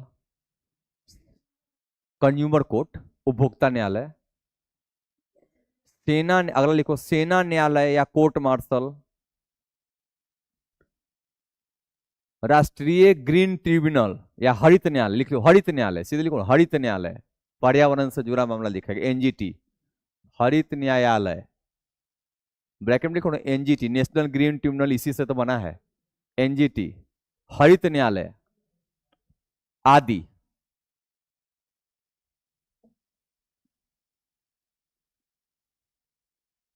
अब इस सब के बारे में लिखवाना है क्या, थोड़ा सा लिखवा दें कि छोड़ दें, इसको खत्म करो ना, है टाइम कितना, 5 मिनट हमको समय दो, इसको टॉपिक खत्म कर देते हैं, फिर श्री ग्राम पंचायत पर चलना है हमको। लिख लो, खाली ईयर पूछ, जहां से प्रश्न पूछता है वही लिखवा रहे हैं और कुछ नहीं। लिखो उपभोक्ता संरक्षण अधिनियम 1986 के द्वारा, उपभोक्ता संरक्षण अधिनियम 1986 के द्वारा, उपभोक्ता संरक्षण अधिनियम 1986 के द्वारा उपभोक्ता न्यायालय का गठन किया गया। उपभोक्ता संरक्षण अधिनियम, यही तो प्रश्न आता है किसके द्वारा किया गया, उपभोक्ता संरक्षण अधिनियम 1986 के द्वारा उपभोक्ता अदालतों का गठन किया गया।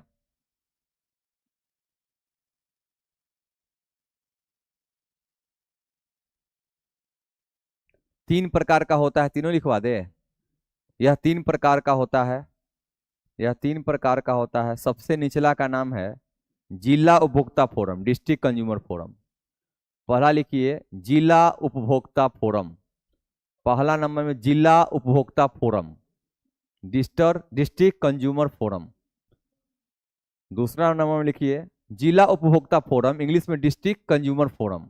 दूसरा लिखिए राज्य उपभोक्ता फोरम, राज्य उपभोक्ता आयोग कर दो, राज्य उपभोक्ता आयोग, स्टेट कंज्यूमर कमीशन, राज्य उपभोक्ता आयोग, स्टेट कंज्यूमर कमीशन, राज्य उपभोक्ता आयोग, स्टेट कंज्यूमर कमीशन। और लास्ट में लिखो राष्ट्रीय उपभोक्ता अदालत, लास्ट में लिखो राष्ट्रीय उपभोक्ता अदालत। तीसरा नंबर में राष्ट्रीय उपभोक्ता अदालत, ठीक है।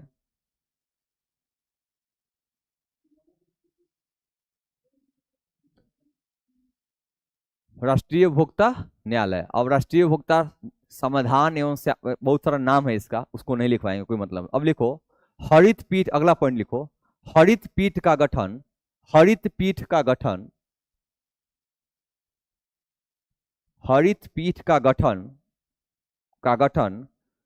संसद के द्वारा, संसद के द्वारा, संसद के द्वारा राष्ट्रीय हरित अधिकरण अधिनियम, संसद के द्वारा राष्ट्रीय हरित अधिकरण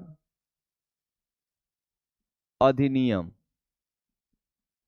अधिनियम 2010, राष्ट्रीय हरित अधिकरण अधिनियम 2010, 2010 पारित किया गया, पारित किया गया, पारित किया गया। इसका मुख्यालय नई दिल्ली में है, इसका मुख्यालय नई दिल्ली में है, इसका मुख्यालय नई दिल्ली में है, इसका मुख्यालय नई दिल्ली में है। तथा 4 पीठे, तथा 4 क्षेत्रीय पीठ है, तो 4 पीठे कर दो, 4 पीठे लिखो भोपाल, पुणे, कोलकाता और चेन्नई में है। 4 पीठे भोपाल, पुणे, कोलकाता और चेन्नई में है। ये पूछा जा सकता है, 4 पीठे भोपाल, पुणे, कोलकाता और चेन्नई में है। देखो क्या काम करेगा, तो पर्यावरण से संबंधित मुद्दे को देखेगा, 6 माह के अंदर निर्णय देना होता है, इसका निर्णय बाध्यकारी होता है, इसके निर्णय के खिलाफ किसी भी कोर्ट में अपील करने की शक्ति तुमको नहीं दी गई है।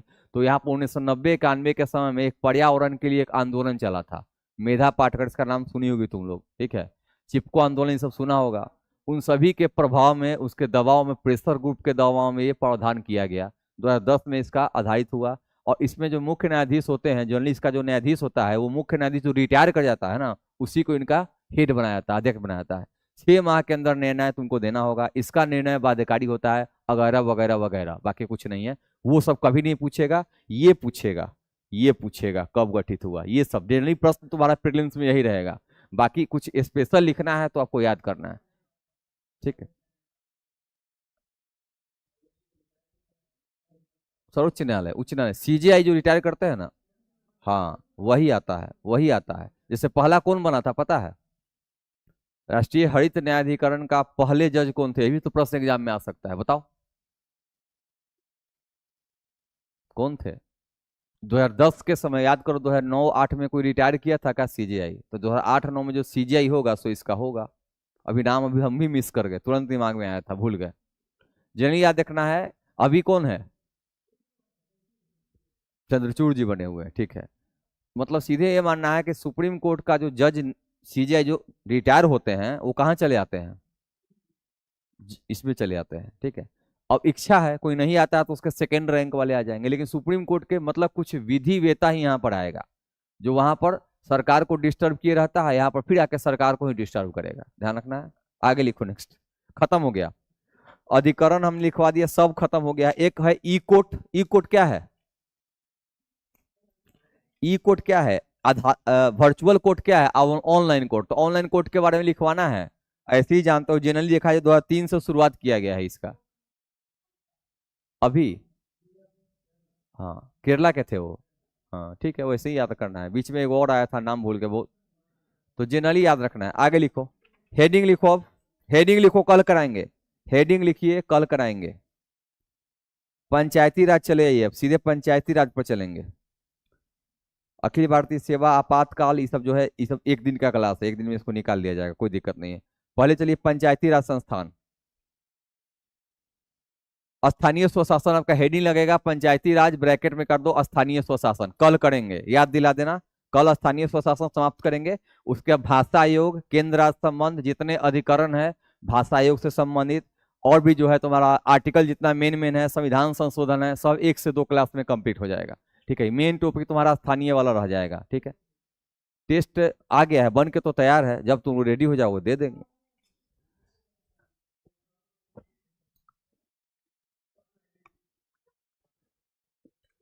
120 प्रश्न है, 100 प्रश्न का टारगेट है, 100 प्रश्न सही करना है। तो पढ़ के आइए, नागरिकता से लेकर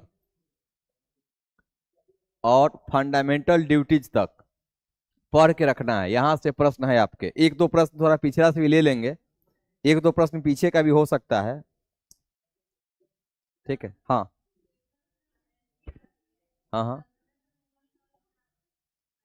वो तो दिल्ली में हटाया है ना, दिल्ली अपना सिलेबस से हटाया है। तो वो अभी आने आने अभी आपके लिए वो नहीं है, वो आगामी एग्जाम में जो बच्चे आएंगे उसके लिए है। आपके लिए तो पढ़ना ही है, बिल्कुल पढ़ना है। आपका जान नहीं छोड़ेगा एनसीए, खास कर ना अलाउद्दीन छोड़ने वाला है ना बहराम साहब छोड़ने वाला, वो तो पढ़िए। इसमें तो सब पढ़ना ही। वो जब सिलेबस अपडेट हो जाएगा ना, जब एनसीईआरटी रीप्रिंट कर देगा, तब उसके बाद लागू होता है, ऐसे लागू नहीं होता है। चलिए, कल की कक्षा में टेस्ट को तैयार रखिएगा। टेस्ट के लिए आप तैयार रहेंगे, कभी भी टेस्ट आप ले लेंगे, क्वेश्चन बना हुआ 120 प्रश्न मिलेगा, 100 का टारगेट आपको देंगे।